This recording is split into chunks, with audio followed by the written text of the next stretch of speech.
El de la llave y uno de los xuegos tradicionales asturianos que tuvieron más popularidad en el pasado y también uno de los que más llamen la atención por la extraña forma del protagonista del xuego, la llave, un instrumento consistente en un clavo de fierro vertical con 3 aletes paraleles insertaes nella. Aunque el inicio de este xuego non está muy claro, parece que la llave podría venir de la adaptación de un entretenimiento de los antiguos obreros del ferrocarril, que se entretendrían tirando y fierros a la llave de apertar les vías. Dende últimos del siglo XIX la llave popularizóse en grande, sobremanera al través de los chigres.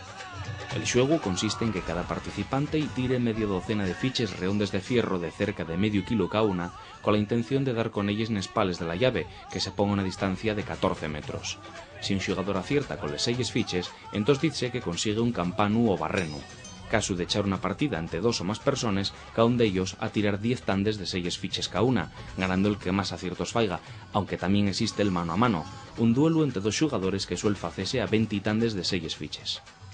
Otro tradicional xuego de puntería asturiano y el de la rana, más delicado y más afalladizo para rapacinos por no pedir tanta fuerza. La rana de competición consiste en una mesa en la que se asite una rana de latón o de fierro con la boca abierta, pela que hay que meter unas fiches de fierro. A más de estos ranes de competición existen también ranes recreatives que tienen otros 8 objetivos más alrededor de la rana, pelos que meter la ficha con dificultades distintas, como molinos, pontes o furacos, dando cada una de estas entradas distintas puntuaciones. Cada tanda de tiraes en la rana y en cualquier caso de 10 fiches, y los adultos han tirales de 3,5 metros de distancia, mientras que los niños, dependiendo de las edades, pueden allegarse más a la rana.